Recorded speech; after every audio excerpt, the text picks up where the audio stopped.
की वीकनेस है, मैं वो पूरी लिखता हूं, ध्यान दो। प्रॉब्लम कहाँ है अभी मैं समझाऊंगा, आपको तुरंत समझ में आ जाएगा। तो प्रॉब्लम पे आते हैं। SO2 की बात कर रहा हूं। बोर्ड दिख रहा है बेटा सबको, ग्रीन बोर्ड?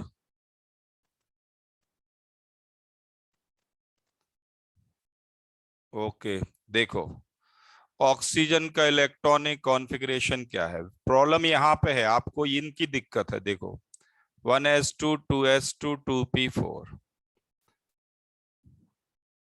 प्रॉब्लम यहाँ है 2s2 2p4, ये है वैलेंस शेल। ऑक्सीजन के 2p ऑर्बिटल में दो अनपेयर्ड इलेक्ट्रॉन हैं, जो मैंने बनाए नहीं थे पिछली क्लास में, मैंने डायरेक्ट बोल दिया था, ये मान के कि बच्चों को इलेक्ट्रॉनिक कॉन्फ़िगरेशन आते हैं।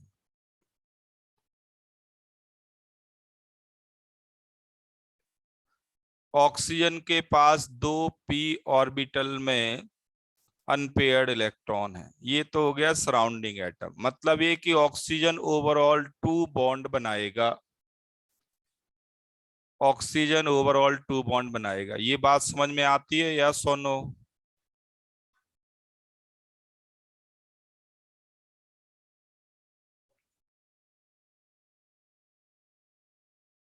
एक एक पॉइंट बोलना बेटा। सल्फर की हाइब्रिडाइजेशन स्टेट sp2 है, ये समझ में आता है। जरा सल्फर के बारे में अनफोल्ड करें कहानी। Sulphur 1s2 2s2 2p6 3s2 3p4, ये है सल्फर। ये सल्फर का ग्राउंड स्टेट में इलेक्ट्रॉनिक कॉन्फ़िगरेशन है। ग्राउंड स्टेट में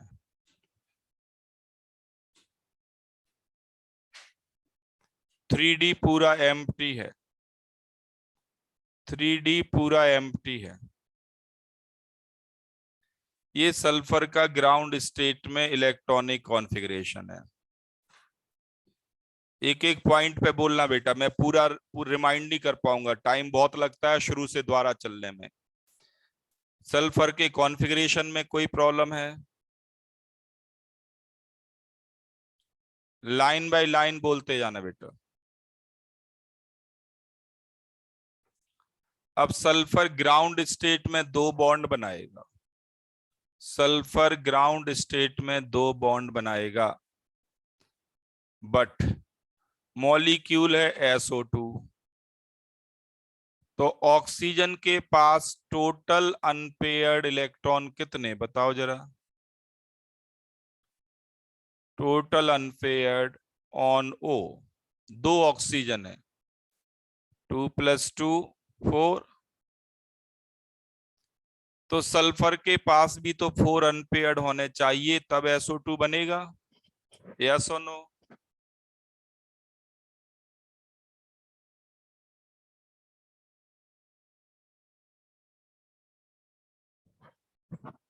सल्फर के पास भी 4 अनपेयर्ड इलेक्ट्रॉन होने चाहिए। इसका मतलब है कि सल्फर ग्राउंड स्टेट में बॉन्डिंग नहीं कर रहा, सल्फर एक्साइटेड स्टेट में बॉन्डिंग कर रहा है।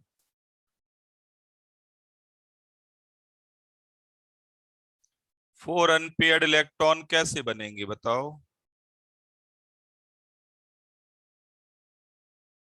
एक p इलेक्ट्रॉन को अनपेयर करने पे बनेंगे, तभी SO2 बना होगा।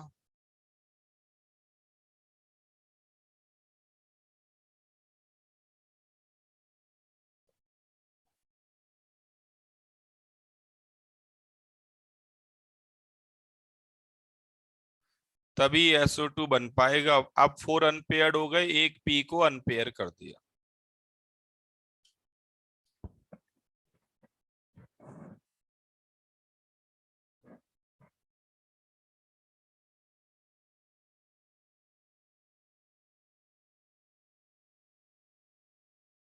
ये लाइन क्लियर है?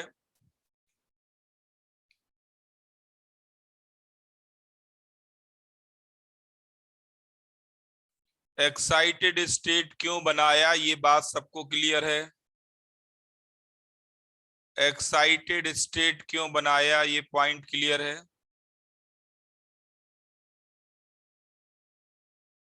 अब देखो, इसमें अननेसेसरी बहुत टाइम लगता है ऐसे सोचने में, फिर भी एक्साइटेड स्टेट इसलिए बनाया क्योंकि ऑक्सीजन के पास टोटल अनपेयर्ड 4 हैं, तो सल्फर के पास भी 4 होने चाहिए, तभी SO2 बन सकता है। जितने टोटल अनपेयर्ड इलेक्ट्रॉन सराउंडिंग के पास होंगे उतने ही सेंट्रल एटम के पास भी होने चाहिए। Is this clear to all of you?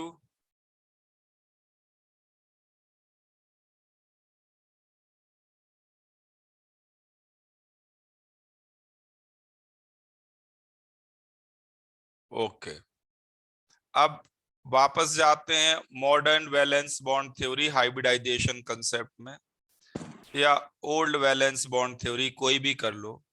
आप मुझे बताओ, ऑक्सीजन जब सल्फर को अप्रोच करेगा, एक ऑक्सीजन, तो कितने सिग्मा और कितने पाई बनेंगे? ऑक्सीजन के पास 2 अनपेयर्ड हैं, क्या दोनों अनपेयर्ड सिग्मा बॉन्ड में आएंगे? क्या दोनों अनपेयर्ड पाई बॉन्ड में आएंगे? क्या पढ़ी आपने थ्योरी, बताओ मुझे जरा, थ्योरी क्या पढ़ी आपने? जब दो एटम एक दूसरे को अप्रोच करते हैं तो सिग्मा बॉन्ड तो एक ही बन सकता है ना, सिग्मा तो एक ही बन सकता है ना, पाई बन सकते हैं दो, पर सिग्मा एक ही बन सकता है, एक्सिस तो एक ही अप्रोच कर सकता है ना।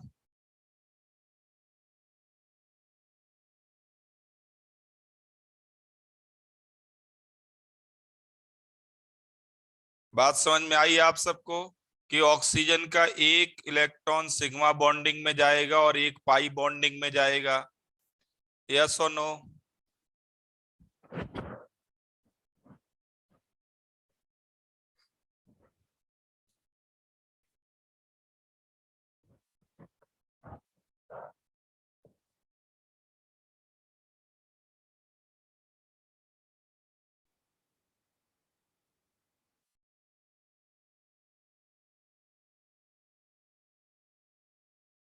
ओके, एक सिग्मा में जाएगा एक पाई में जाएगा, तो एक ऑक्सीजन एक पाई बॉन्ड बनाएगा, तो दो ऑक्सीजन दो पाई बॉन्ड बना लेंगे टोटल।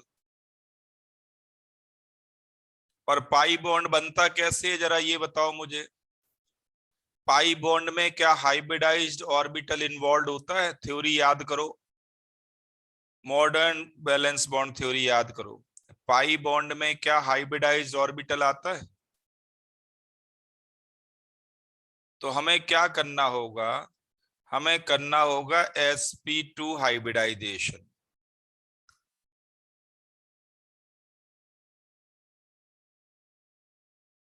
दो इलेक्ट्रॉन छोड़ने पड़ेंगे, क्यों छोड़ने पड़े दो इलेक्ट्रॉन, बताओ जरा।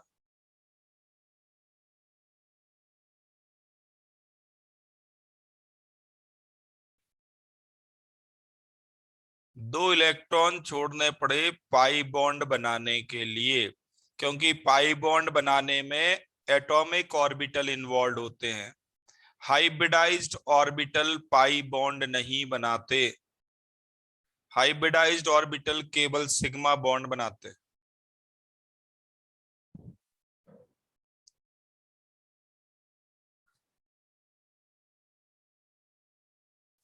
ये बात क्लियर है? sp2 हाइब्रिडाइजेशन क्यों किया हमने?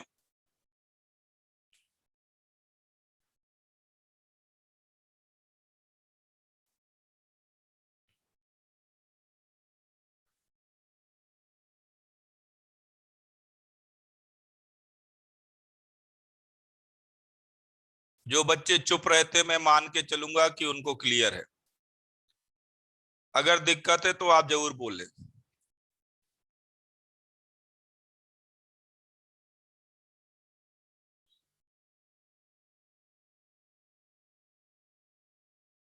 अब जरा सोचिए, sp2 हाइब्रिडाइज्ड ऑर्बिटल स्पेस में कैसे अरेंज होंगे? Triangular planar. तो ये जो दो अनपेयर्ड इलेक्ट्रॉन है ये तो पेयरिंग में जाएंगे सिग्मा बॉन्ड बनाने के लिए, बट एक लॉन पेयर रहेगा, ये तो बन गए सिग्मा बॉन्ड।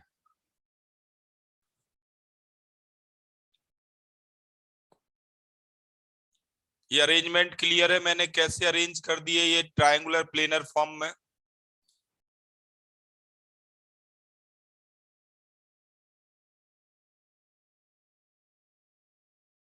सर ऑक्सीजन के साथ डबल बॉन्ड नहीं आएगा सर? अभी मैंने जितना बोला उतना बताओ मुझे, अभी मैंने जितना बोला उतना बताओ।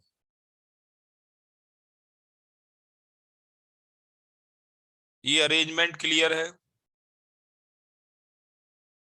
तीन हाइब्रिडाइज्ड ऑर्बिटल स्पेस में ट्रायंगुलर प्लेनर फॉर्म में अरेंज होंगे। दो हाइब्रिडाइज ऑर्बिटल तो सिग्मा बॉन्ड बनाने में आ जाएंगे और एक हाइब्रिडाइज ऑर्बिटल में लॉन पेयर होगा। साफ दिख रहा है, एक लॉन पेयर है, दो अनपेयर्ड है। यहां तक बात समझ में आई?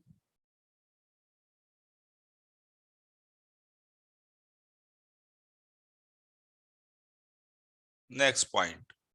अब ये जो दो अनपेयर्ड इलेक्ट्रॉन बचे, एक पी ऑर्बिटल में और एक डी में, सल्फर है, ये सल्फर ध्यान देना। सल्फर के जो दो अनपेयर्ड इलेक्ट्रॉन बचे, एक पी में बचा और एक डी में बचा। ऑक्सीजन का अनपेयर्ड तो पी में ही है, एक सिग्मा बॉन्डिंग में चला गया, एक पाई बॉन्ड में आएगा।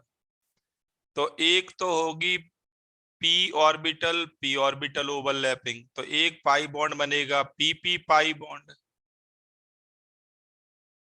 दूसरी ऑक्सीजन के साथ क्या होगा? सल्फर का तो डी है,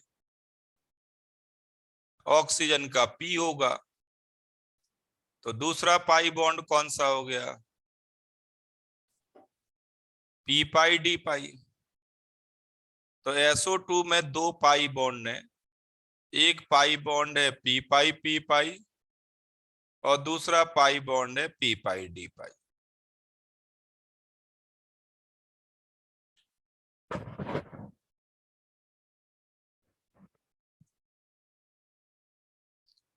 आ गया समझ में?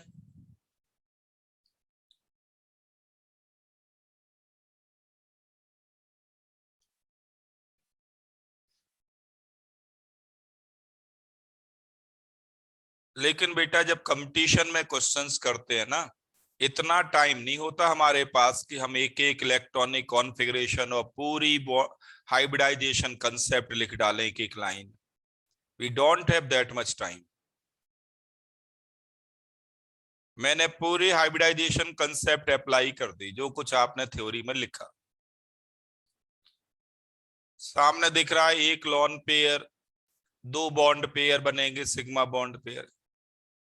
इसको करने में, इस तरह से लाइन बाय लाइन करने में आप मिनिमम 3 to 4 मिनट्स खर्च करेंगे कम से कम।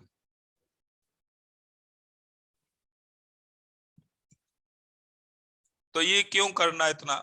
मैंने आपको एक आसान तरीका बताया, अब मैं उस आसान तरीके पे आता हूं, दोबारा कर रहा हूं जो कल बताया था मैंने। आसान तरीका ये है कि आपने टोटल वैलेंस इलेक्ट्रॉन निकाले। सल्फर के 6 है, ऑक्सीजन के 6 × 2 18 हो गए। टोटल वैलेंस इलेक्ट्रॉन में 8 से डिवाइड कर दिया, कोशेंट क्या आया? 2। इसका मतलब 2 सिग्मा बॉन्ड हो गए। और जो रिमाइंडर बचा, रिमाइंडर में 2 से डिवाइड कर दिया तो आया 1, ये हो गया 1 लॉन पेयर। दो सिग्मा बॉन्ड पेयर और एक लॉन पेयर स्पेस में कैसे अरेंज होंगे? ट्रायंगुलर प्लेनर फॉर्म में। हाइब्रिडाइजेशन क्या हो जाएगी? 2 + 1 मतलब 3 हाइब्रिडाइज ऑर्बिटल चाहिए, तो sp2 हाइब्रिडाइजेशन।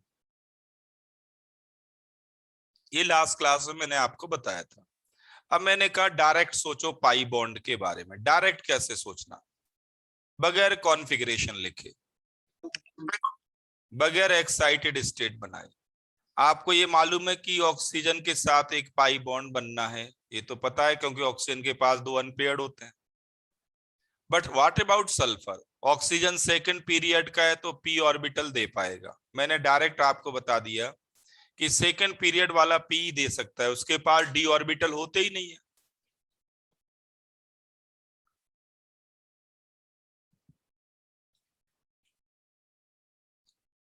तो सेकंड पीरियड का एलिमेंट हो सराउंडिंग तो वो पी ऑर्बिटल ही देगा।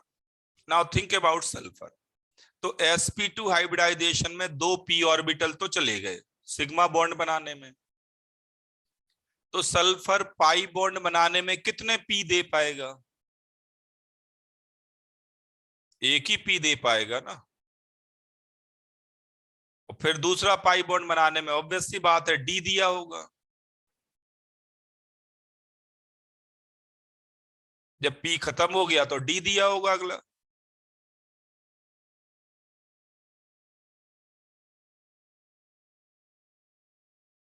अब खुद सोचो, आपको इजी मेथड कौन सा है, कम टाइम कंज्यूमिंग कौन सा है?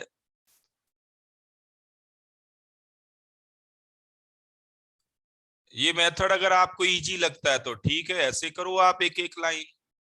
अगर आपको ये इजी लगता है किसी को तो ऐसे कर लो। मुझे लगता है इसमें टाइम ज्यादा जाएगा आपका, तो इतना हार्ड वर्क क्यों करना, स्मार्ट वर्क करो ना। हार्ड वर्क का जमाना नहीं है, स्मार्ट वर्क का जमाना है। दिक्कत क्या है, फोन स्मार्ट हो रहे, आदमी इंसान स्मार्ट नहीं हो रहे, फोन स्मार्ट हो रहे हैं।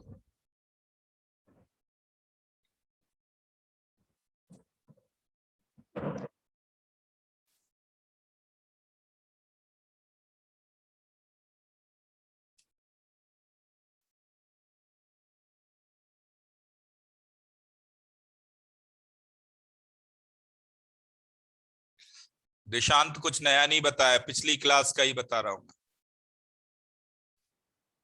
तो एक पी पाई डी पाई और एक पी पाई बॉन्ड बनेगा SO2 में।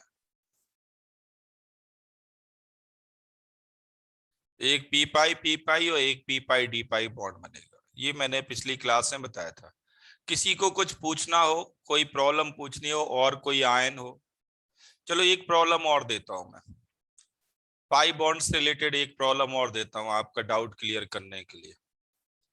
आपके पास है मान लीजिए आयोडेट आयन, आयोडेट।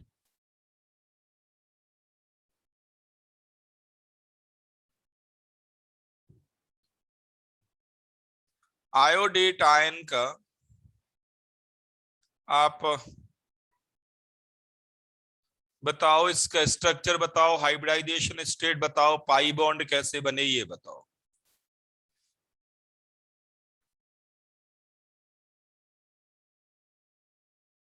ज्यादा देर नहीं लगनी चाहिए, आपकी स्पीड होनी चाहिए। sp3 hybridisation.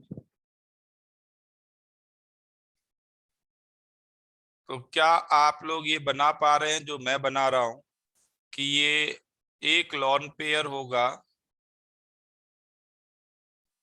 3 sigma bond pair होंगे,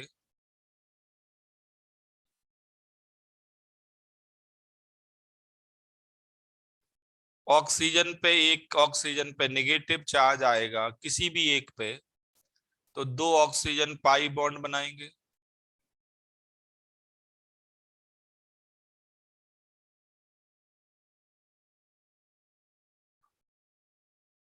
तो टोटल 2 पाई बॉन्ड हो जाएंगे। जल्दी जल्दी करो, कोई दिक्कत है ये करने में? पूरा sp3 हाइब्रिडाइजेशन, sp3 हाइब्रिडाइजेशन।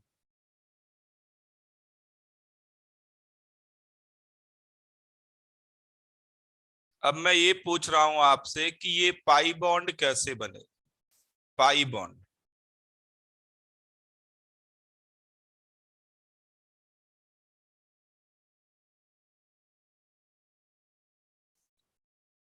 तो ऑक्सीजन सेकंड पीरियड का है, ऑक्सीजन को तो पी ऑर्बिटल ही देना है पाई बॉन्डिंग के लिए। क्या आयोडीन p ऑर्बिटल प्रोवाइड कर पा रहा है? क्या इसके वैलेंस शेल में कोई p ऑर्बिटल बचा? No sir. तो sp3 हाइब्रिडाइजेशन का मतलब हो गया तीनों p तो सिग्मा बॉन्डिंग में चले गए, हाइब्रिडाइज ऑर्बिटल बना के सिग्मा बॉन्ड बना लेंगे, तो आयोडीन को तो डी ही देना पड़ेगा दोनों जगह। Yes sir. तो दोनों पाई बॉन्ड कौन से होंगे? पी पाई डी पाई। पी पाई डी पाई। आ गया समझ में? Yes sir. अभी भी किसी को कोई कंफ्यूजन है ये डिसाइड करने में कि पाई बॉन्ड कैसे बना without writing electronic configuration? Remember, smartness तो तब है जब बिना कॉन्फ़िगरेशन के आप कर लो, पीरियोडिक टेबल की हेल्प से, without writing electronic configuration.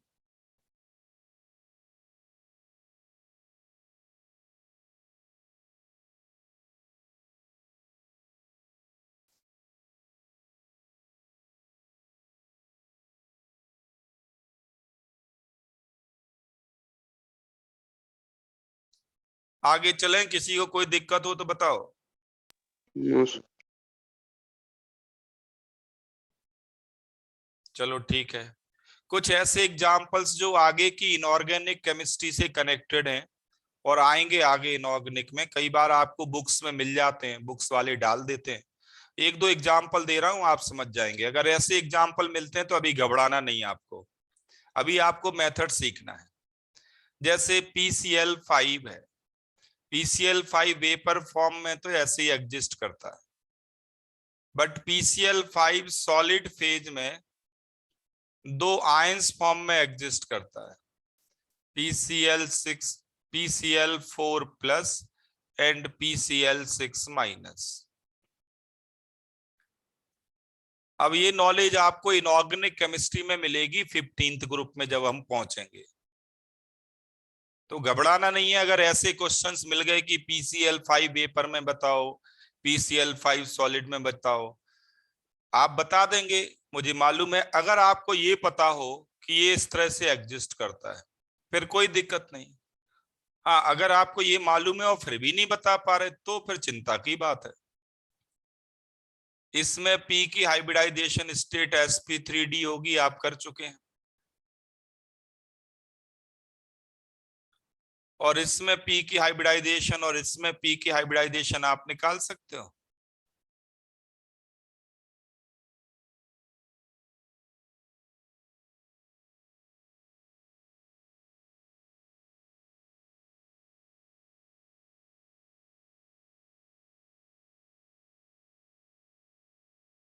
Cation और एनायन में P अलग अलग हाइब्रिडाइज्ड स्टेट में है।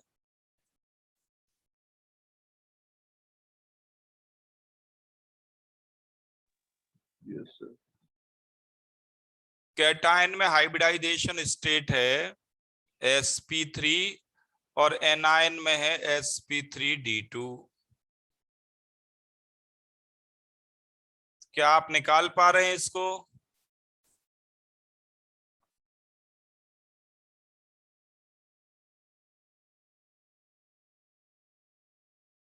तो अब अगर आपको ये नॉलेज हो जाए कि PCl5 सॉलिड फेज में इस तरह से एग्जिस्ट करता है, अगर ये नॉलेज हो जाए तो फिर तो कर सकते हो आप। तो बॉन्डिंग चैप्टर में रियलिटी में क्वेश्चन ये आना चाहिए, पर कई बुक्स वालों ने बॉन्डिंग चैप्टर में ये क्वेश्चन डाल दिया। अब अगर लेफ्ट हैंड साइड लिखी हो तो आप नहीं कर पाएंगे जब तक कि आपको ये राइट हैंड साइड की नॉलेज ना हो। तो रियलिटी में ये बॉन्डिंग पार्ट नहीं है, लेफ्ट हैंड साइड कैसे एग्जिस्ट करेगी राइट हैंड साइड फॉर्म में, ये बॉन्डिंग का पार्ट नहीं है। फिर भी बुक्स वालों ने बॉन्डिंग में डाल दिए, उन्हें बुक बेचनी है तो वो बस बच्चों को कुछ नया दिखाना चाहते हैं। बट मैं आपको इतना कहूंगा कि जब इनऑर्गेनिक खत्म होगी तो ऐसे सारे क्वेश्चंस आपके कवर हो जाएंगे। घबराना नहीं है बेटा, हर एक का अपना अपना पढ़ाने का तरीका होता है। तो मैं तो उसी वक्त पढ़ाता हूं जब इनऑर्गेनिक चलती है, उस वक्त आपको सब इजी लगेगा, क्योंकि ये प्रॉपर्टीज से कनेक्टेड होता है,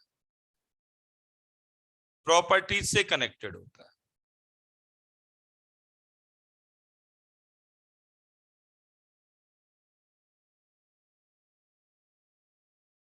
ये किसने कह दिया प्रॉपर्टी दोनों की कंबाइन करनी है ज्योमेट्री? ये दो आयन इंडिपेंडेंट पार्टिकल है, एक दूसरे से अट्रैक्टेड है। एक आयन टेट्राहेड्रल है, दूसरा आयन ऑक्टाहेड्रल है, they are attracted. Solid phase में एक आयन कैटायन है, एक एनायन है, अट्रैक्टेड है। ये टेट्राहेड्रल शेप में है, ये टेट्राहेड्रल शेप में है, ये ऑक्टाहेड्रल शेप में है। कंबाइन क्यों करना? कंबाइन फॉर्म तो ऐसे लिखते हैं।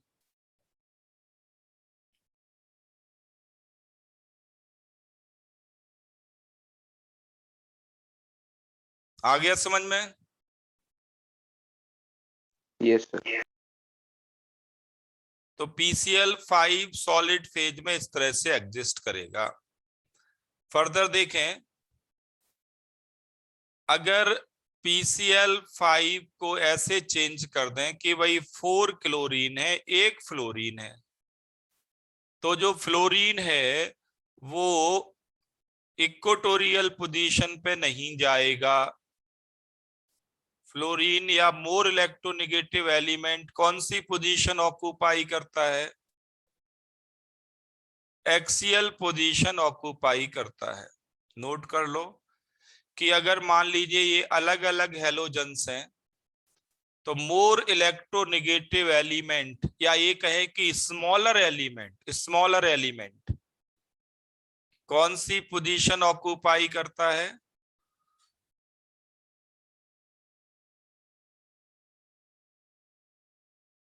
स्मॉलर एलिमेंट कौन सी पोजीशन ऑक्यूपाई करता है? एक्सियल पोजीशन ऑक्यूपाई करता है। आपको मालूम है कि एक्सियल बॉन्ड वीक होता है, आपको ये पता है, और उस पे आयोडीन जैसा लार्ज एटम आ जाए तो और दूर जाएगा और वीक हो जाएगा, तब तो ये अनस्टेबल मॉलिक्यूल बनेगा ना। फिर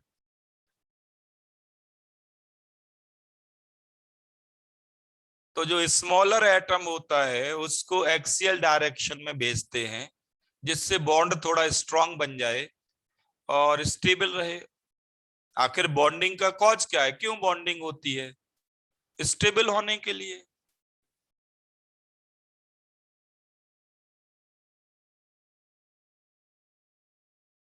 आगे बात समझ में बेटा सबको? Yes, sir. Yes, sir. तो स्मॉलर एटम कौन सी पोजीशन में जाएगा? Axial. एक्सियल पोजीशन में। नेक्स्ट एग्जांपल है PbR5। PbR5 सॉलिड एग्जिस्ट करता है PbR4 plus and Br minus में। इसका एग्जिस्टेंस डिफरेंट है, तो इसकी हाइब्रिडाइजेशन स्टेट क्या है? sp3। ध्यान देना, अगर आपसे पूछा जाए कि PbR5 वेपर फेज में हाइब्रिडाइजेशन स्टेट क्या है, तो क्या आंसर होगा? sp3d। सॉलिड फेज में पूछा जाए तो आंसर क्या होगा? sp3।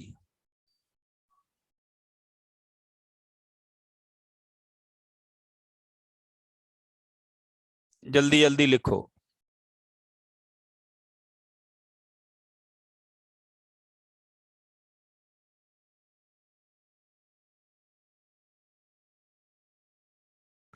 ये सब चीजें थॉरोली कवर होंगी इनऑर्गेनिक केमिस्ट्री में। लिख लिया इसको? मतलब बॉन्डिंग तो आप बता देंगे, बस एग्जिस्टेंस कौन किस फॉर्म में रहता है ये इनऑर्गेनिक कवर होने पे कंप्लीट होता है। अभी तो आपको मेथड सीखना है कि हाइब्रिडाइजेशन स्टेट कैसे निकालते हैं।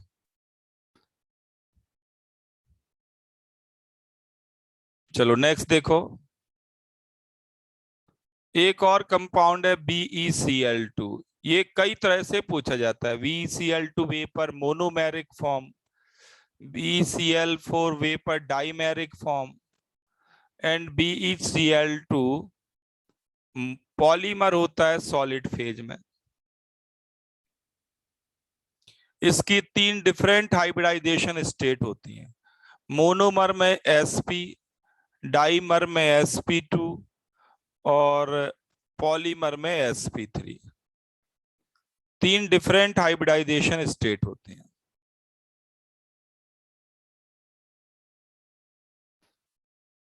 मोनोमर फॉर्म में sp, डाइमर फॉर्म में sp2 और पॉलीमेरिक फॉर्म में होल एन मतलब पॉलीमेरिक फॉर्म में sp3। कैसे, ध्यान दो, ये है मोनोमेरिक फॉर्म। कोई लॉन पेयर नहीं होते, केवल 2 सिग्मा बॉन्ड होते हैं। बस सिग्मा बॉन्ड काउंट कर लो, क्योंकि बेरिलियम के वैलेंस शेल में 2 इलेक्ट्रॉन आते हैं, तो 2 इलेक्ट्रॉन बॉन्डिंग में आ गए। बेरिलियम सेकंड ग्रुप का है, तो यहां hybridisation state sp।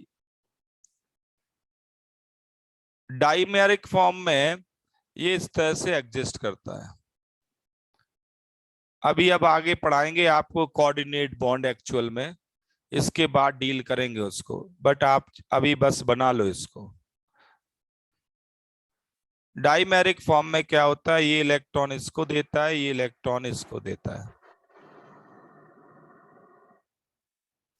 Dimeric form में तो ओवरऑल, मैं माइक म्यूट कर दूं सबके। ये कौन है जो डिस्टरबेंस कर रहा है?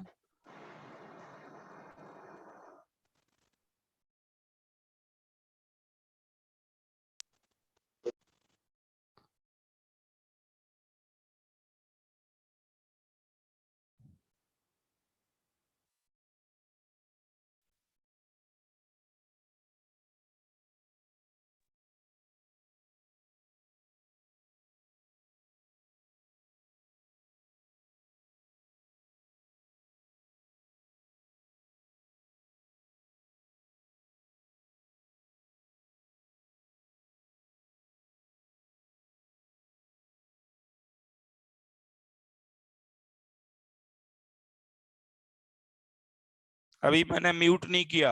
अब की बार अगर डिस्टरबेंस होगा तो मैं सबको म्यूट कर दूंगा फिर।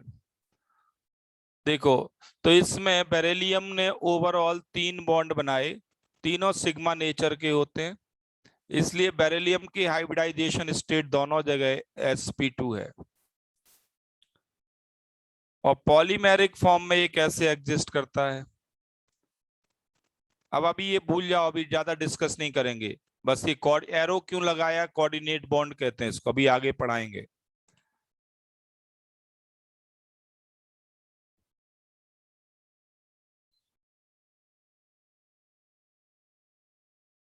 पॉलीमेरिक फॉर्म में ये इस तरह से एग्जिस्ट करता है।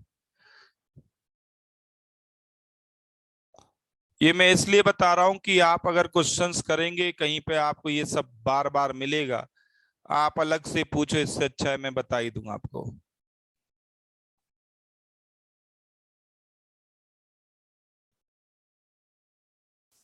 ऐसे अरेंज करते जाओ।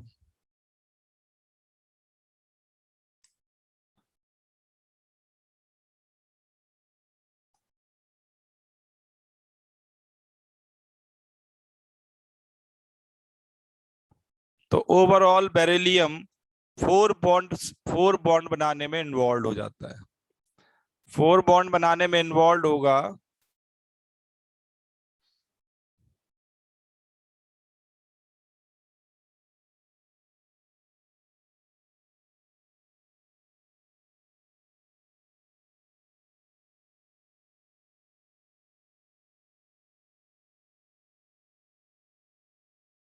तो हाइब्रिडाइजेशन स्टेट हो जाएगी sp3। ये सेंटर पे जो बेरिलियम है इनको देखो, टर्मिनल बेरिलियम को मत सोचो, ये आगे चलता जाएगा, इधर भी चलेगा। तो 4 बॉन्ड सिग्मा नेचर के हैं चारों, तो ये sp3 हाइब्रिडाइजेशन, पाई बॉन्ड नहीं बनता यहां।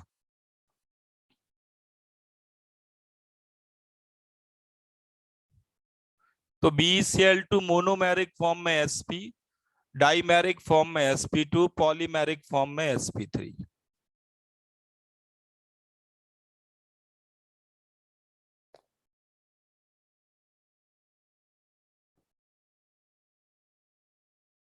मोनोमेरिक फॉर्म तो आपको इजी लगेगी, डाइमर ट्राई पॉलीमर अभी थोड़े डिफिकल्ट लगेंगे, आगे कोऑर्डिनेट बॉन्ड आएगा तो इजी हो जाएगा। चलो देखो नेक्स्ट एग्जांपल देखो इसी तरह का।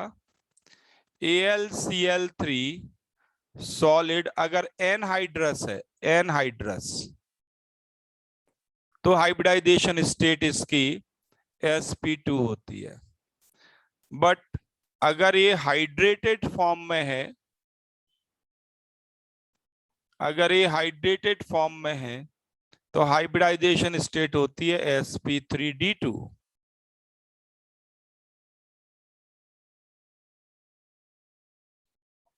हाइड्रेटेड सॉल्ट अगर है तो किसकी हाइब्रिडाइजेशन स्टेट?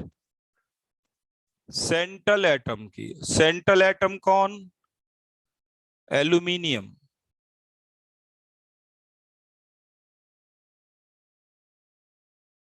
अब ये तो बताना आसान है, ये तो नॉर्मल बॉन्डिंग है जैसे आप करते आ रहे हैं,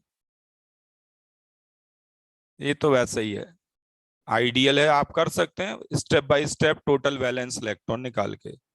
ये बताना आपके लिए थोड़ा डिफिकल्ट होगा, ये कॉम्प्लेक्स कंपाउंड होता है इनफैक्ट, और इसका स्ट्रक्चर ऐसे होता है AlH2O होल 6Cl3।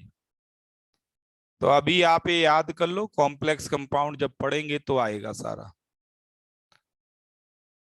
बस ऐसे सोचो कि जो वाटर मॉलिक्यूल है वो 6 हैं, तो 6 हाइब्रिड ऑर्बिटल चाहिए।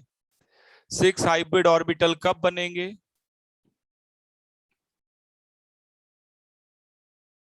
सिक्स हाइब्रिड ऑर्बिटल बनेंगे जब sp3d2 हाइब्रिडाइजेशन होगी।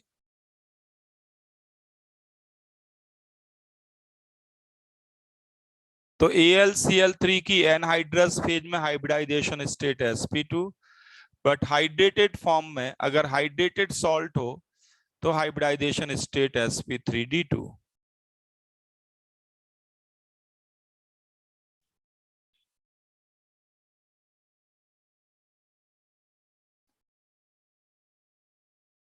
नेक्स्ट एग्जांपल एक और लिख लो सिमिलर बिल्कुल।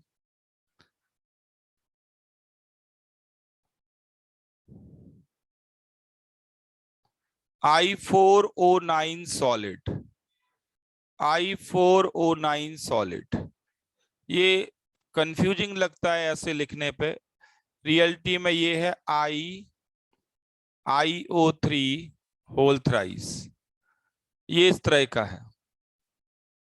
अगर आप आयन देखें तो आयोडीन पे, एक आयोडीन पे 3+ चार्ज और दूसरा आयन है IO3- जिसका होल थ्राइस है, तो total positive and total negative charge बराबर होता है, तो 3 यूनिट नेगेटिव हो गया, 3 यूनिट पॉजिटिव हो गया। तो कैटायन तो है सिंपल एनायन, सिंपल कैटायन एक ही है, इसकी तो कोई हाइब्रिडाइजेशन स्टेट होगी नहीं, IO3- की होगी जो आप कर चुके हैं, sp3 हाइब्रिडाइज होगा, ये बना चुके हैं अभी आप थोड़ी देर पहले, sp3 हाइब्रिडाइज्ड होगा। तो आपसे पूछा जाएगा कि I4O9 में आयोडीन की हाइब्रिडाइजेशन स्टेट बताओ, तो आंसर क्या होगा आपका? I4O9 में आंसर होगा sp3।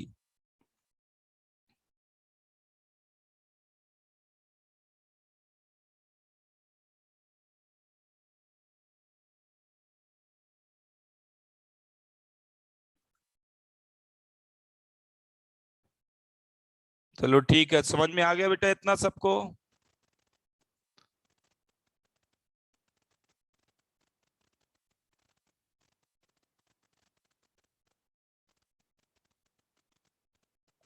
ओके, नेक्स्ट टॉपिक पे आते हैं। बहुत ही इंपॉर्टेंट टॉपिक है और ये आते रहते हैं हर साल। लिखो properties of covalent bond. Properties of covalent bond.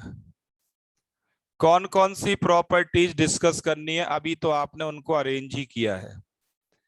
आपको डिस्कस करना है फॉर्मल चार्ज,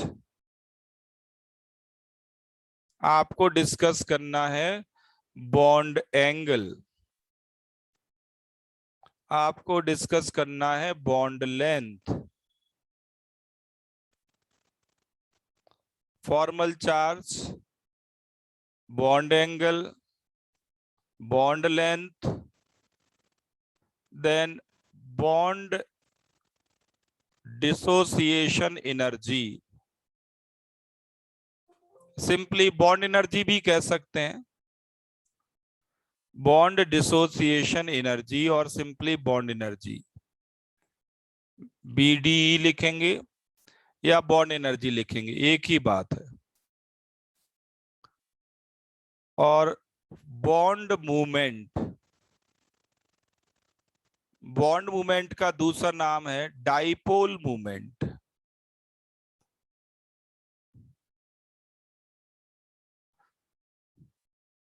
डाइपोल मूवमेंट। तो ये प्रॉपर्टी है कोवेलेंट बॉन्ड की जो हमें डिस्कस करनी है। लगातार इन पे क्वेश्चंस आते हैं, कभी कुछ पूछते हैं कभी कुछ पूछते हैं। लगातार हर एक कंपटीशन में इन पे क्वेश्चंस आते हैं। और ये पार्ट पूरी इनऑर्गेनिक केमिस्ट्री में अप्लाइड है। जब आप ये पढ़ लेंगे तो हाइड्रोजन और एस ब्लॉक अपने आप आपको समझ में आ जाएगा।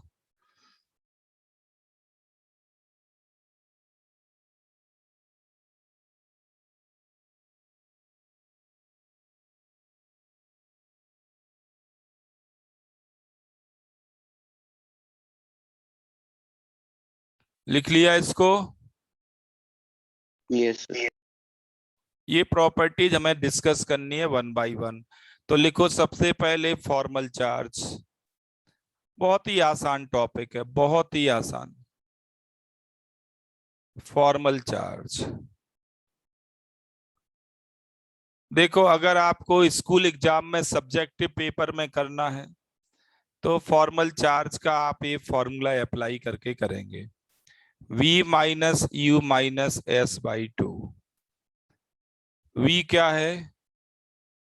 Number of valence electron. U क्या है? Number of unshared electrons. और S क्या है? Number of shared electrons. तो स्कूल एग्जाम में तो फॉर्मल चार्ज निकालने के लिए फॉर्मूला यूज करेंगे। व्हाट इज फॉर्मल चार्ज अगर लैंग्वेज में समझना हो?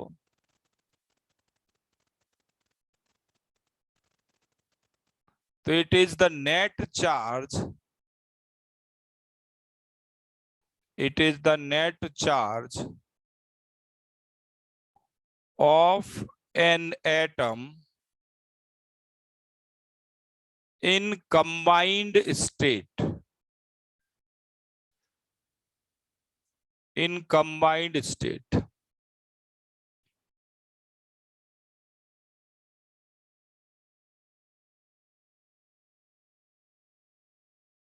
किसी एक एटम का नेट चार्ज फ्री स्टेट में नहीं, फ्री आयन नहीं, किसमें बेटा? कंबाइंड स्टेट में। इससे आपको समझ में आ जाएगा सब कुछ। जैसे नाइट्रोजन अगर फ्री आयन है तो 3 माइनस होता है कि नहीं? फ्री फॉर्म में। इसको फॉर्मल चार्ज नहीं कहते। This is the charge of ion, this is not formal charge. क्यों नहीं है ये फॉर्मल चार्ज बताओ?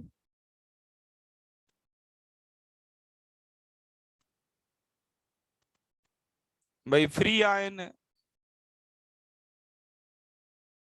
ये तो पूछा ही नहीं जाएगा, कोई भी बता देगा। वैसे भी पूछा क्या जाएगा वो ये देखें। आपको नाइट्रोजन कंबाइंड फॉर्म में दी जाएगी, नाइट्रोजन आपको कंबाइंड फॉर्म में दी जाएगी,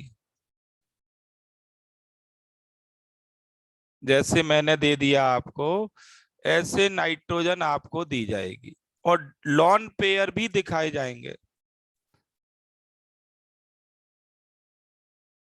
ये आपको प्रॉब्लम में दिया होगा, और प्रॉब्लम में क्या लिखा होगा, find formal charge of N in N1 N2 and N3, nitrogen 1 nitrogen 2 nitrogen 3। ये प्रॉब्लम है, यहां तक आपको दिया जाएगा। ये आपको लुईस स्ट्रक्चर कहते हैं, इसको लुईस स्ट्रक्चर।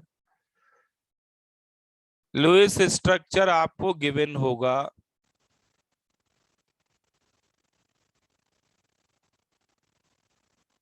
बात समझ में आ गई सबको?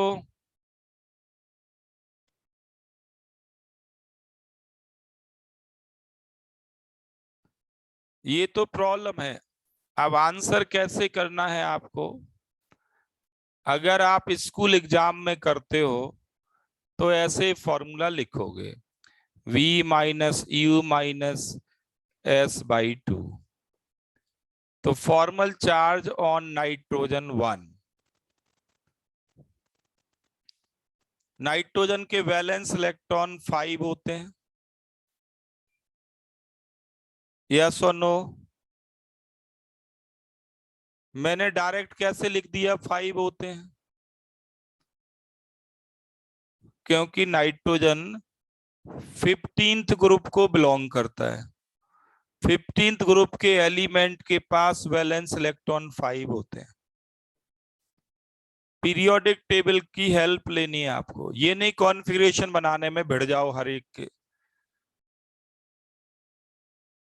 तो नाइट्रोजन ग्रुप नंबर 15 का है। ध्यान रखो, ग्रुप नंबर 13 के पास 3 वैलेंस इलेक्ट्रॉन, ग्रुप नंबर 14 के पास 4 वैलेंस इलेक्ट्रॉन, ग्रुप नंबर 15 के पास 5 वैलेंस इलेक्ट्रॉन, ग्रुप नंबर 16 के पास 6, ग्रुप नंबर 17 के पास 7, ग्रुप नंबर 18 के पास 8। अब आपको पीरियोडिक टेबल में लोकेशन मालूम होनी चाहिए, और पी ब्लॉक के एलिमेंट ही कोवेलेंट बॉन्ड बनाते हैं, तो पी ब्लॉक याद होना चाहिए। कोवेलेंट बॉन्ड पी ब्लॉक के एलिमेंट्स के बीच बनता है। अनशेयर्ड इलेक्ट्रॉन साफ दिख रहे डॉट के फॉर्म में, डॉट के फॉर्म में 1 2 3 4।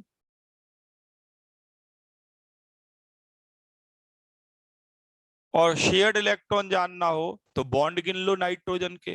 ये नाइट्रोजन टोटल 2 बॉन्ड बना रहा है, नाइट्रोजन 1 टोटल 2 बॉन्ड बना रहा है, तो शेयर्ड इलेक्ट्रॉन 4 हो गए बाई 2।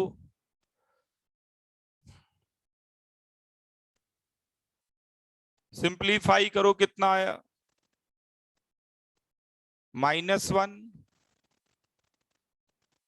इसका मतलब है नाइट्रोजन 1 पे फॉर्मल चार्ज -1 है।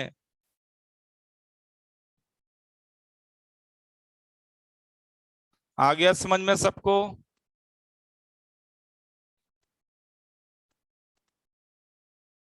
फॉर्मूला कैसे अप्लाई करना है,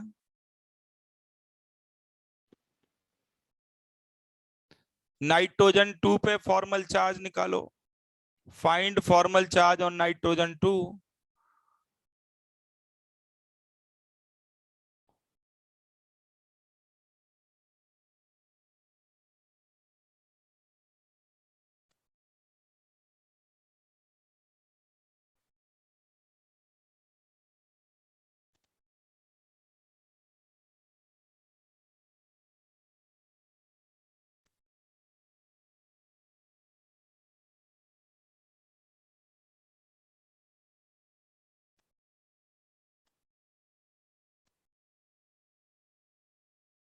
खुशहाल, तुमने सुबह उठ के प्राणायाम किया कि नहीं किया?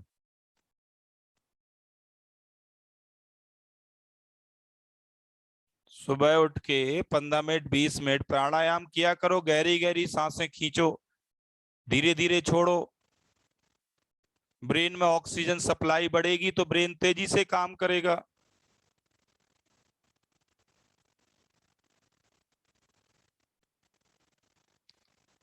सुबह उठते ही सबसे पहले तो माँ बाप के पैर छुओ, फिर प्राणायाम करो।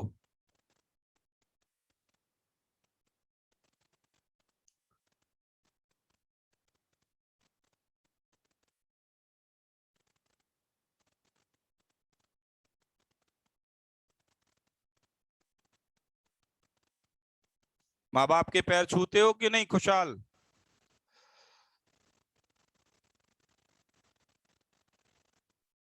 सुबह उठ के डेली?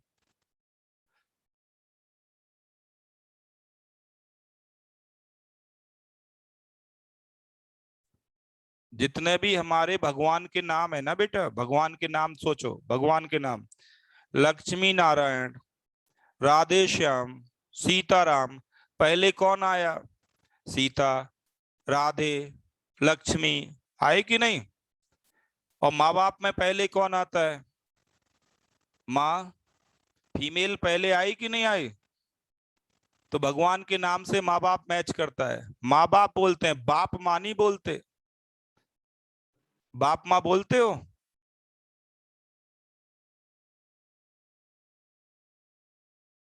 क्या बोलते हो? माँ बाप बोलते हैं ना सब लोग, माँ पहले बोलते हैं। भगवान के बराबर कंपेयर कर रहे हैं। सिस्टम समझ में आ रहा है आपको? देखो, दादा दादी पहले किसको बोलते हैं? दादा, फिर दादी बोलते हैं, दादा दादी। नाना नानी पहले नाना बोलते हैं, फिर नानी बोलते हैं। मतलब उनको भगवान का दर्जा नहीं दिया गया, उनको भगवान नहीं माना गया, क्योंकि नाना पहले आया, नानी बाद में, दादा पहले, दादी बाद में। पर पेरेंट्स में उल्टा चलता है, माँ बाप बोलते हैं, बाप माँ नहीं बोलते। इसका मतलब क्या है? सिस्टम क्या बता रहा है आपको? माँ बाप क्या है हमारे लिए? माँ बाप भगवान है। लॉजिक समझ में आ रहा है जो मैं समझा रहा हूं आपको? मैं तो भाषा का लॉजिक बता रहा हूं आपको।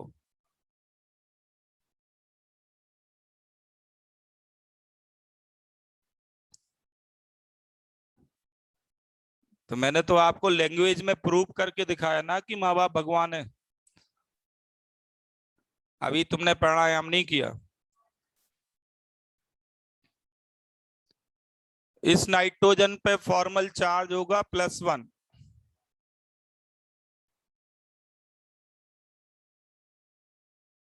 एक यूनिट पॉजिटिव आएगा और इस नाइट्रोजन पे होगा -1। किसी को कोई दिक्कत हो तो मैं दोबारा करके दिखाऊं?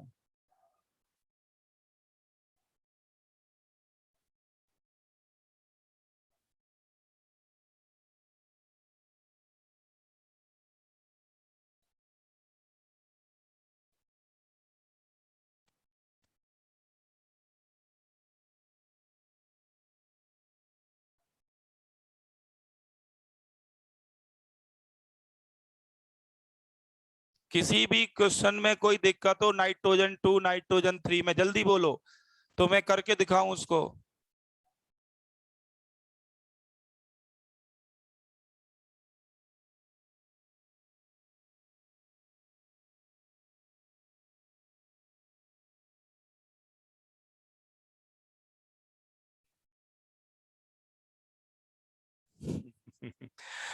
मैंने कहा ना बेटा, सुबह सुबह प्राणायाम किया करो आप लोग।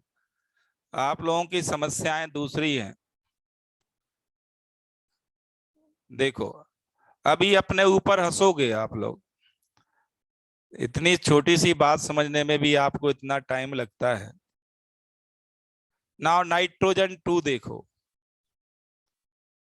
V - U - S/2, valence electron nitrogen के 5, कोई भी डॉट नहीं दिख रहा तो अनशेयर्ड इलेक्ट्रॉन 0।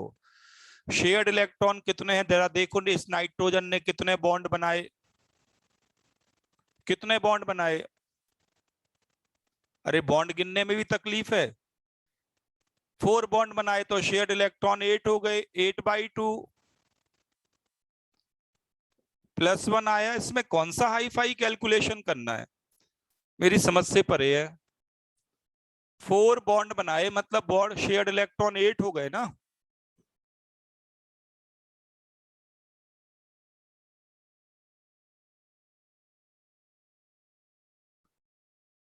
खुशहाल समझ में आ रहा है कि नहीं?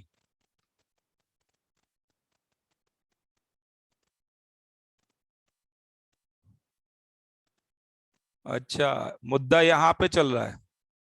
ये नहीं लिखा बेटा आपने what is S,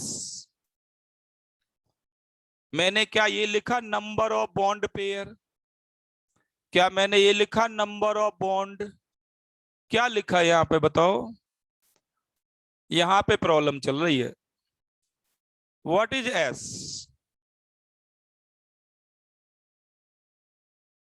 number of shared electron होता है कि नहीं बेटा? और मुझे बताओ अगर एक बॉन्ड है तो शेयर्ड इलेक्ट्रॉन कितने? अब ये भी सिखाना पड़ेगा मुझे, ये तो 8th का बच्चा बता देता है। 2 बॉन्ड है तो शेयर्ड इलेक्ट्रॉन कितने? 3 बॉन्ड है तो शेयर्ड इलेक्ट्रॉन कितने? और 4 बॉन्ड है तो कितने?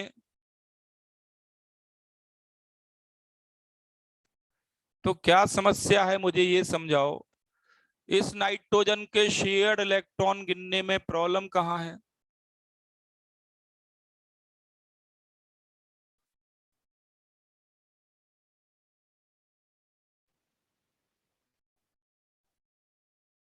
इस नाइट्रोजन ने टोटल 4 बॉन्ड बनाए,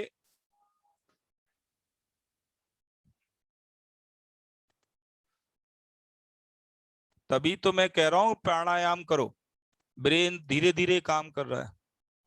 माँ बाप का आशीर्वाद लो, प्राणायाम करो।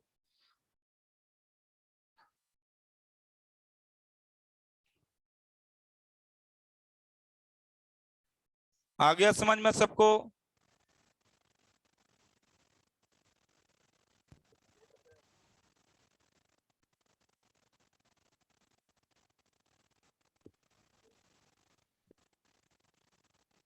अच्छा चलो ठीक है, नेक्स्ट प्रॉब्लम लिखो। इतनी देर लगेगी तो कैसे सिलेबस बढ़ेगा आगे, वो भी इतने आसान क्वेश्चंस में। इनमें तो दिक्कत होनी ही नहीं चाहिए।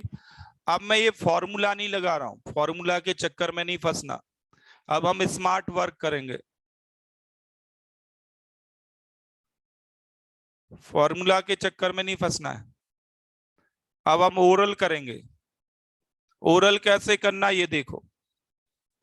मान लीजिए मेरे पास ये O3 का लुईस स्ट्रक्चर है और मुझे फॉर्मल चार्ज बताना है। अच्छा सिंपली ये बताओ वैलेंस इलेक्ट्रॉन O के कितने होते हैं? O के वैलेंस इलेक्ट्रॉन कितने होते हैं? 6। ठीक है, इसमें कोई दिक्कत है क्या? कॉन्फ़िगरेशन लिखने की जरूरत है? ओके। अब यहां देखो, इस O को देखो, इस स्ट्रक्चर में कितने दिख रहे हैं उसके? 1 2 3 4 अनशेयर्ड दिख रहे हैं और 2 बॉन्ड बनाए मतलब 2 बॉन्डिंग में दिए, 6 ही दिख रहे हैं ना इसके। 1 2 3 4 और 2 बॉन्डिंग में दिए, 6 ही दिख रहे हैं ना लुईस स्ट्रक्चर के अंदर। और 6 दिख रहे हैं, इसका मतलब ये है कि इस पे फॉर्मल चार्ज 0 है।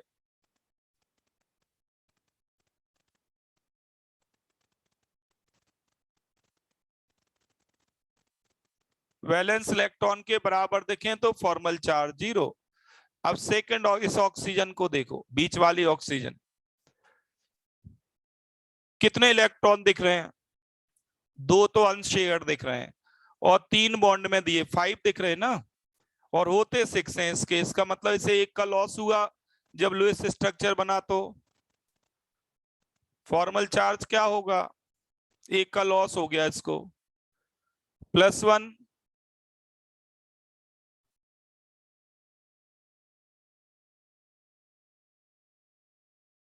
और थर्ड केस बताओ, इसके लिए जरा सोचो।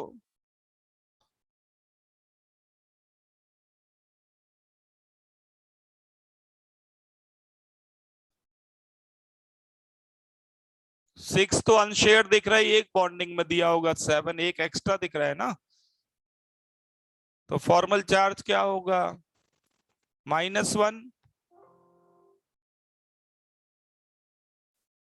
अब बताओ क्या फॉर्मूला लगाने की जरूरत है, ओरल नहीं हो सकता ये।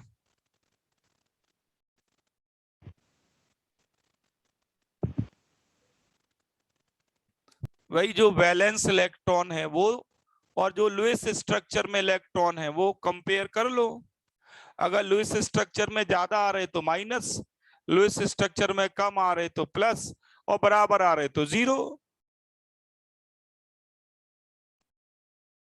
तो लुईस स्ट्रक्चर में जो इलेक्ट्रॉन है और जो वैलेंस इलेक्ट्रॉन है, इनको कंपेयर कर लो।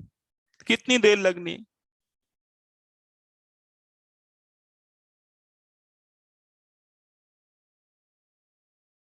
चलो जल्दी करो। समझ में आ गया बेटा इतना? चलो एक और एग्जांपल दे रहा हूं मैं, बाकी आप करते रहना अपने आप ही, कुछ नहीं है इनमें।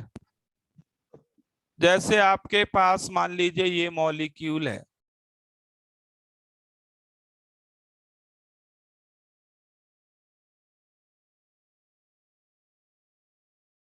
बताओ फॉर्मल चार्ज सारे एटम्स पे, ऑल एटम्स।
चलो ठीक है, तो फॉर्मल चार्ज क्या है, कार्बन पे +1,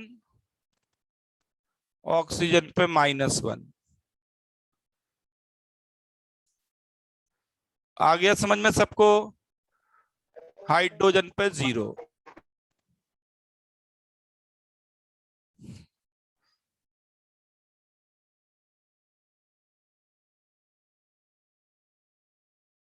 कुछ नहीं है, तो वैसे टाइम पास क्वेश्चन आते हैं, अगर आ गए तो पब्लिक कर लेती है। केवल वही नहीं कर पाएगा जो प्राणायाम नहीं करता, जो माँ बाप के पैर नहीं छूते, वो नहीं कर पाएंगे।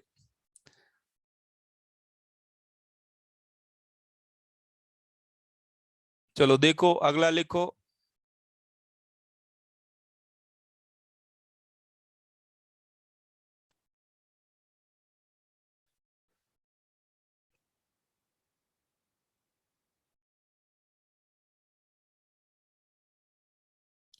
दिशांत बेटा अनम्यूट करके बोलो, क्या समस्या है, क्या रिपीट करूं मैं, लाइन तो बताओ कि ये रिपीट कर दो।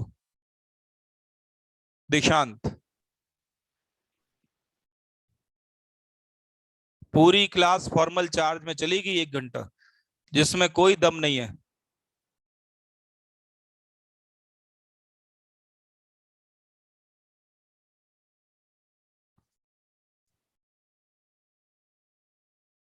अरे ठीक है बेटा, आप ये तो बताओ क्या चीज समझ में नहीं आई।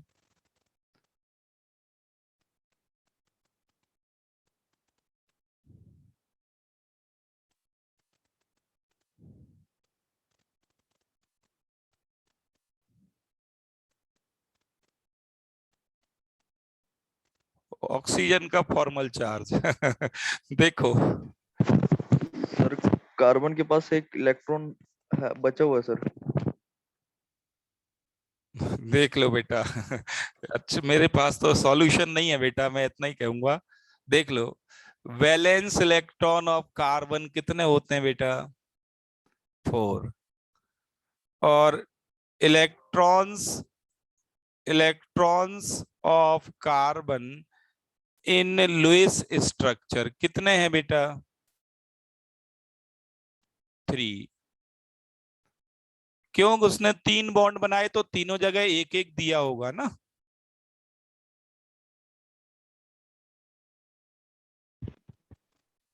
तो लुईस स्ट्रक्चर में 3 हैं, वैलेंस इलेक्ट्रॉन 4 होते हैं। इसका मतलब ये है कि कार्बन जब कंबाइंड फॉर्म में आया तो एक इलेक्ट्रॉन का लॉस हो गया।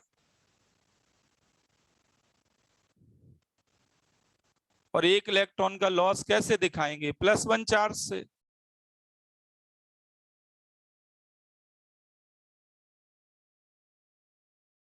चलो कोई बात नहीं, अगर ये बात समझ में नहीं आती तो दूसरा मेथड देख लो। फॉर्मल चार्ज ऑन कार्बन, ये फॉर्मूला लगा दो, V-U-S/2। कार्बन के वैलेंस इलेक्ट्रॉन 4, अनशेयर्ड इलेक्ट्रॉन 0, एक भी लॉन पेयर नहीं दिखाया। शेयर्ड इलेक्ट्रॉन कितने? तो 3 बॉन्ड बनाए, 6/2। तो कार्बन पे +1 आ गया ना चार्ज। जो जिसको आसान लगता है वैसे कर लो, कोई जबरदस्ती नहीं है। फॉर्मूला इजी लगता है तो फॉर्मूला से कर लो। अभी भी कोई प्रॉब्लम है किसी को फॉर्मल चार्ज निकालने में? आप लोग फिजिक्स कैसे पढ़ते होगे, मैं तो ये सोचता हूँ। जहां तो ज्यादा लॉजिक लॉजिक लॉजिक ही है, वहां तो केवल ये जब सिंपल सा लॉजिक लगाने में तकलीफ हो रही होगी।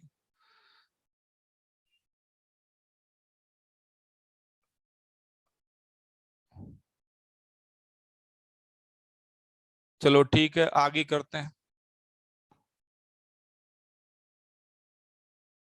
ये तो फॉर्मल चार्ज की बात हो गई, समझ में आ गया? ओके, कोई बात नहीं बेटा, जो भी क्वेश्चन जिसको पूछना हो फ्रीली पूछना, डरना नहीं है। आप 2+3=5 पूछना चाहो तो वो भी पूछ लेना, कोई दिक्कत नहीं है। मैं चाहता हूं आप कोशिश करो करने की, ठीक है? अगर इजी नहीं हुआ तो भी पूछो, डरना नहीं है, आपका कैरियर है बेटा। चलो देखो, नेक्स्ट लिखो बॉन्ड एंगल।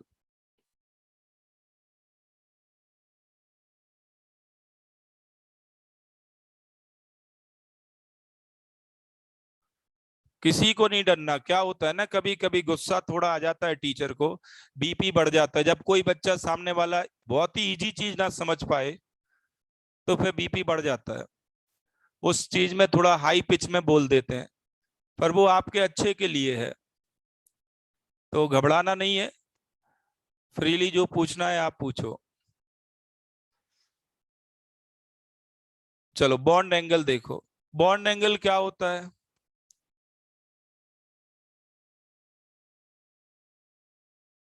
सेंट्रल एटम और सराउंडिंग एटम को मिला के एक एंगल बनेगा, वो बॉन्ड एंगल हो गया। कंपैरिजन आता है, बॉन्ड एंगल का एक्चुअल डाटा नहीं आता, कंपैरिजन आता है। कुछ कंपैरिजन तो बहुत ही आसान होते हैं जो आप स्ट्रक्चर से सीधे कर सकते हो। जैसे जैसे अगर मैं आपसे कहूं कि H2O CH4 NH3, इनके बॉन्ड एंगल कंपेयर करो, तीनों में सेंट्रल एटम की हाइब्रिडाइजेशन स्टेट सेम है। आप ये निकाल सकते हैं, इसमें टाइम नहीं लगाना। बॉन्ड एंगल कंपेयर करो, तो इन तीनों में डिफरेंस किस बात का है? डिफरेंस ये है कि ऑक्सीजन के पास 2 लोन पेयर हैं, कार्बन के पास एक भी लोन पेयर नहीं है। ये सब कर चुके हैं, मैं इसमें दोबारा टाइम नहीं लगा रहा हूं। अमोनिया के पास एक लोन पेयर है, और आपको ये मालूम है कि lone pair bond pair repulsion stronger होता है कौन से रिपल्शन से? बॉन्ड पेयर रिपल्शन से। ये आपको पता है, वेस्पर थ्योरी है ये। तो जितने ज्यादा लोन पेयर उतना ही बॉन्ड पेयर को पास आना पड़ेगा।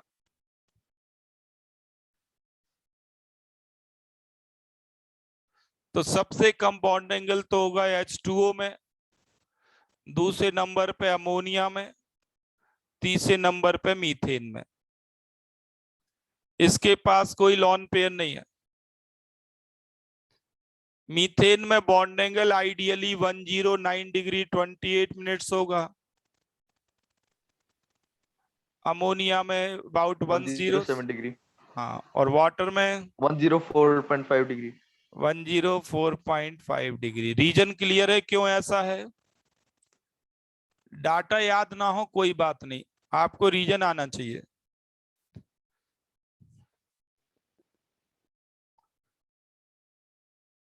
तो एक तो हाइब्रिडाइजेशन अगर आपको सेम मिले, इलेक्ट्रॉन पेयर ज्योमेट्री सेम मिले, तो लोन पेयर कंपेयर कर लेने।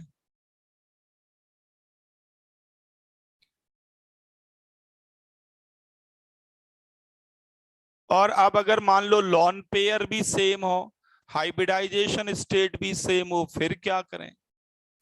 जैसे NH3 PH3 ASH3, इनमें सेंट्रल एटम के अबाउट बॉन्ड एंगल कंपेयर करना है। इन सब के पास एक एक लोन पेयर है, पिरामिडल है सारे के सारे, पिरामिडल है सारे। अब क्या करें, सबके पास एक एक लोन पेयर है, सारे पिरामिडल हैं, सराउंडिंग एटम भी बिल्कुल सेम है। ऐसे केस में बॉन्ड एंगल कैसे कंपेयर करें? सर चेक कर सकते हैं इलेक्ट्रोनेगेटिविटी सेंट्रल एटम की। तो हाँ, बिल्कुल ठीक पॉइंट है। देखो, सेंट्रल एटम का डिफरेंस है, और सेंट्रल एटम का डिफरेंस ये है कि नाइट्रोजन की इलेक्ट्रोनेगेटिविटी सबसे ज्यादा, तो बॉन्ड पेयर नाइट्रोजन के क्लोजेस्ट होगा, इसमें थोड़ा दूर होगा, और इसमें रिलेटिवली थोड़ा और दूर होगा। सेंट्रल एटम के क्लोजेस्ट लोन पेयर तब आएगा, sorry bond pair, central atom के क्लोजेस्ट बॉन्ड पेयर तब आएगा जब उसकी इलेक्ट्रोनेगेटिविटी हाई होगी। यस और नो? और इलेक्ट्रोनेगेटिविटी हाई होगी, सेंट्रल एटम के पास बॉन्ड पेयर आ जाएगा, तो बॉन्ड पेयर रिपल्शन बढ़ेगा ना, और बॉन्ड पेयर रिपल्शन बढ़ेगा तो बॉन्ड ओपनिंग होगी।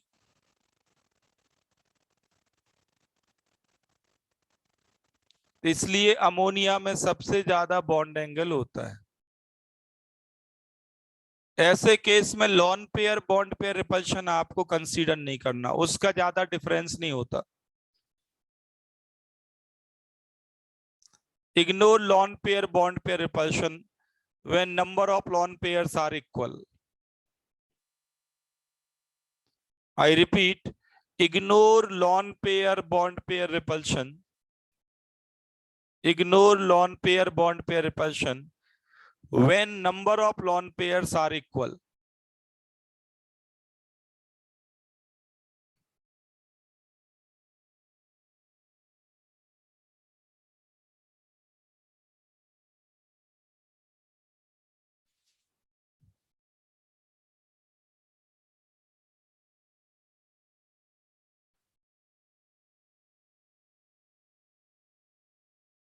जल्दी लिखो।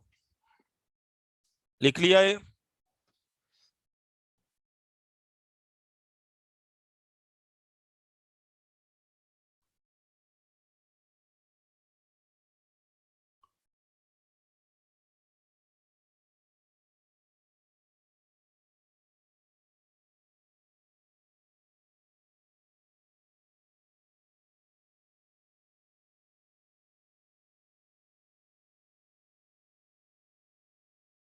नेक्स्ट देखो, अब अगर मॉलिक्यूल देखने में एक से हो,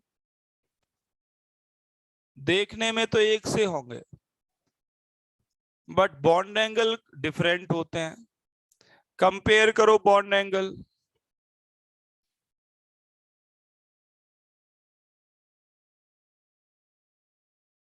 सर CO2 का ज्यादा होगा, SO2 का कम होगा।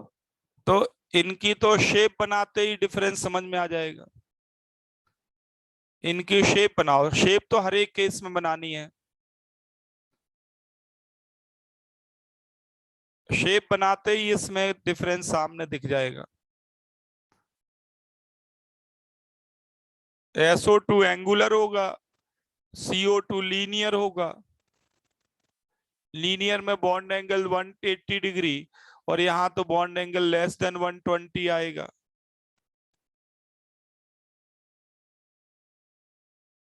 तो यहां तो शेप बनाते ही डिफरेंस समझ में आ जाएगा।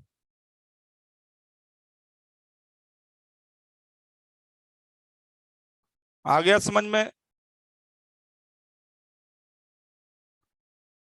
एक रिसेंट प्रॉब्लम लिख रहा हूं जो कंपटीशन में आई, वो ये थी, BrF2 minus and BrF2 plus, इनके बॉन्ड एंगल कंपेयर करो। फास्ट करो जरा, देखें कौन कर सकता है। शेप बनाओ, शेप बनाते ही डिफरेंस दिख जाएगा।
देखो इतनी देर का काम नहीं है जितनी देर आप लोग लगा रहे हो। इसका मतलब सारे क्वेश्चंस प्रैक्टिस नहीं किए। देखो यहाँ पे मैं एक चीज पॉइंट आउट करूं इस क्वेश्चन को करने से पहले। इस क्वेश्चन को करने के पहले मैं एक चीज पॉइंट आउट करूं आपको। जैसे पिछली 2 क्लासेस में मैंने आपको हाइब्रिडाइजेशन कैसे निकालना है, इलेक्ट्रॉन पेयर ज्योमेट्री का क्या मतलब है, बॉन्ड पेयर ज्योमेट्री का क्या मतलब है, मैंने ये सब बताया आपको। अब एक सक्सेसफुल बच्चा क्या करेगा? सक्सेसफुल बच्चा क्या करेगा? घर जाएगा और द्वारा इसकी राइटिंग प्रैक्टिस करेगा। राइटिंग प्रैक्टिस करेगा और अगर कोई चीज नहीं लिख पाया तो फिर उसको देख लेगा नोट्स में से और फिर दोबारा राइटिंग प्रैक्टिस करेगा। तब तक राइटिंग प्रैक्टिस करता रहेगा जब तक कि बगैर देखे सारा लिख ना ले। ये तो टॉपर की कहानी है। फेल्ड बच्चा क्या करेगा? फेल्ड बच्चा, आई एम सेइंग बिल्कुल प्लेन, बिना किसी लाग लपेट के। फेल्ड बच्चा क्या करेगा? घर जाएगा और नोटबुक के दर्शन करेगा। दर्शन मतलब नोटबुक खोल लेगा, हाँ ये होता है, ये होता है, ये होता है। ओनली रीडिंग, ओनली रीडिंग मतलब दर्शन करना। तो समझ लेना कि उस बच्चे का कुछ नहीं होना, कुछ भी नहीं होना कंपटीशन में। आप चाहो तो स्टाम्प पे आज मुझसे लिखवा लो। दर्शन करने से भगवान नहीं मिलते। भगवान मतलब सक्सेस। भगवान ने कभी नहीं कहा आप मेरे दर्शन करो। भगवान ने तो कहा मेरे जैसे आप कर्म करो। जैसे भगवान जंगल जंगल भटके थे, मतलब कर्म करो, मेहनत करो। आपको मालूम है अयोध्या के राजा थे भरत, 14 साल तक। पर कभी पूरे देश में भरत का मंदिर देखा है आपने? पूरे देश में, पूरी कंट्री में एक भी मंदिर नहीं मिलेगा आपको। भगवान राम के मंदिर क्यों मिलते हैं? क्योंकि उन्होंने कर्म किए, जंगल जंगल भटके, लोगों को रास्ता दिखाया। इसलिए मैं साफ साफ बोल रहा हूं, रामायण का सीधा कंक्लूजन, दर्शन करने वालों को कुछ नहीं मिलना। अगर ये बात समझ में आ जाए आपको तो समझ लेना आपका कैरियर बन गया। आपको क्या करना है? राइटिंग प्रैक्टिस, रिवीजन का तरीका बदलना है। तो घर जाके इन सब चीजों को लिख के देखना है। ये बात मैं पहले भी कई बार बोल चुका हूं, बट अनफॉर्चुनेटली ये बात आपके दिमाग में 2 दिन तक रहती है, तीसरे दिन निकल जाती है।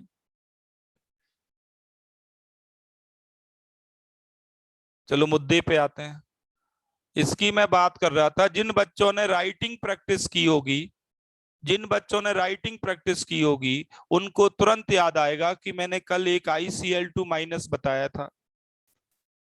इसमें इसमें कोई अंतर नहीं है। BR की, I की जगह BR लिखना है और CL की जगह F लिखना है, इतना ही है। ये उन्हीं को याद आएगा जिन्होंने राइटिंग प्रैक्टिस की होगी, पढ़ने वाले को याद नहीं आ सकता।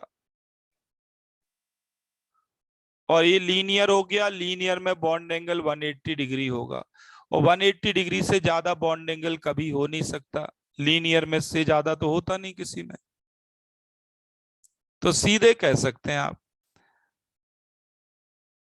ये आपने लास्ट क्लास में ही किया, पर ये मैं कह रहा हूं on the spot, with in second, 2 second, 3 second आपको तभी याद आएगा जब आपने घर जाके राइटिंग प्रैक्टिस की होगी। और BRF2 प्लस एंगुलर होगा, इसके पास 2 लॉन पेयर रहेंगे।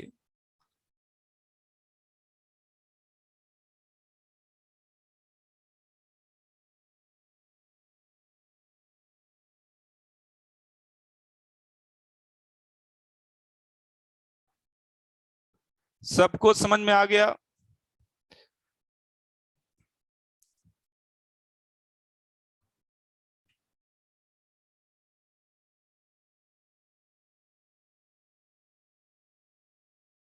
ठीक है। तो मैं सिंपली ये कहना चाह रहा हूं कि आपको पढ़ना नहीं है, आपको पढ़ना नहीं है, आपको पढ़ना नहीं है, आपको सीखना है। क्या करना है आपको? सीखना है। और पढ़ने और सीखने में जमीन आसमान का अंतर है।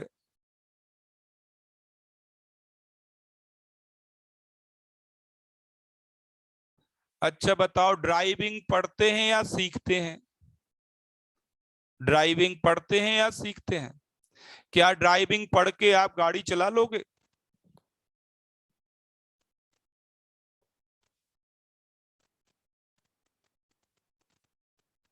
कोई भी चीज पढ़ के आप कर सकते हो, कुछ भी, कोई भी चीज।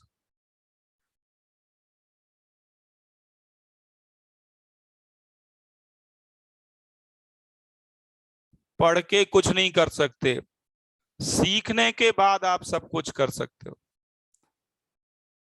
तो अगर आपको आईआईटी जेई में सीट चाहिए, एनआईटी में सीट चाहिए, नीट में एमबीबीएस चाहिए, तो आपको पढ़ना बिल्कुल नहीं है। क्या करना है? सीखना है।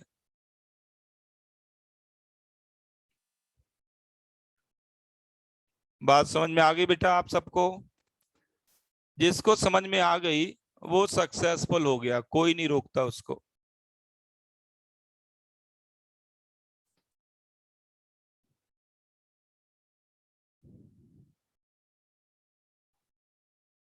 चलो ठीक है, नेक्स्ट क्लास में करेंगे, अभी क्लास एंड कर रहा हूं मैं। किसी को कुछ पूछना हो बताओ।